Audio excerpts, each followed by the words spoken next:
Welcome to our YouTube channel, Tuition Home Coaching Center. Please subscribe to our channel to get more videos like this. Thank you all. আসসালামু আলাইকুম প্রিয় শিক্ষার্থীরা, তোমরা সকলে কেমন আছো? আশা করছি সকলেই খুব ভালো আছো। আজ আমরা দেখব নবম শ্রেণীর স্বাস্থ্য সুরক্ষা বইয়ের পৃষ্ঠা ৭১ এর সমাধান। তোমরা যারা এখনো আমার চ্যানেলটি সাবস্ক্রাইব করোনি তারা চ্যানেলটি সাবস্ক্রাইব করে নিও, তাহলে পরবর্তী পড়াগুলো সবার আগে তোমরা এই চ্যানেলে একসাথে পেয়ে যাবে। আর পূর্ববর্তী পড়াগুলোর প্রয়োজন হলে চ্যানেলের প্লেলিস্টে সেই পড়াগুলো দেয়া আছে, তোমরা সেখান থেকে সেই পড়াগুলো দেখে নিতে পারো। তাহলে চলো শুরু করা যাক আমাদের আজকের সমাধানটি। আমাদের আজকের সমাধানের প্রথমেই দেখো বলা আছে আমার শুদ্ধাচার চর্চার রেকর্ড, অর্থাৎ এখানে যে ছকটি দেয়া আছে সেই ছকের মধ্যে তোমাদের তারিখ, ঘটনা বা অভিজ্ঞতা, আমি যে আচরণ করেছি, আচরণটি কতটা ভালোভাবে করতে পেরেছি এবং আচরণের প্রভাব, এই ঘরগুলো আমাদের পূরণ করতে হবে। তাহলে দেখো প্রথমেই আমরা দিয়ে নিয়েছি ৫ তারিখ ২ মাস ২০২৪। ঘটনা, ইউটিউবে ক্লাস করার কথা বলে টিকটক দেখেছি। আমি যে আচরণ করেছি বিষয়টি মা বাবা জানে না। আচরণটি একদমই ঠিকমতো করতে পারিনি আমি। আচরণের প্রভাব, ভেবে দেখলাম ক্লাস না করে নিজেরই ক্ষতি হয়েছে।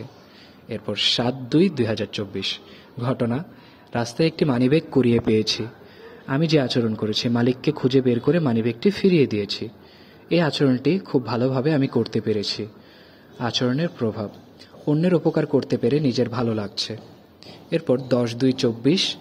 ঘটনা, মা বাবার আদেশ সন্ধ্যার পর বাইরে না থাকা। আমি যে আচরণ করেছি, বন্ধুর সাথে কথা বলতে গিয়ে দেরি হয়ে গেছে।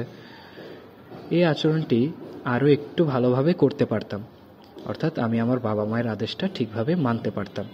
আচরণের প্রভাব, দেরিতে বাড়ি ফিরলে মা রাগ করেন, এতে মন খারাপ হয়। এরপর ১৩/২/২০২৪।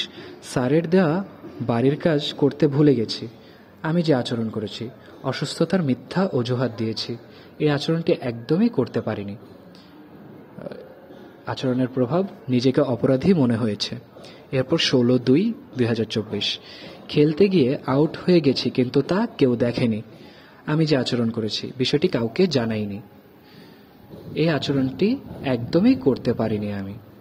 আচরণের প্রভাব, নিজের মনে অস্বস্তি ও অশান্তি বোধ করছি। তাহলে শিক্ষার্থীরা, আমরা দেখে নিলাম অষ্টম শ্রেণী স্বাস্থ্য সুরক্ষা বইয়ের পৃষ্ঠা ৭১ এর সমাধানটি। পরবর্তী পৃষ্ঠার সমাধানগুলো পেতে চ্যানেলটি সাবস্ক্রাইব করে আমাদের সাথেই থাকো। আর পড়াগুলো যদি ভালো লেগে থাকে তাহলে লাইক কমেন্ট করে তোমার বন্ধুদের সাথে চ্যানেলটি শেয়ার করে দিও। ধন্যবাদ সকলকে সাথে থাকার জন্য।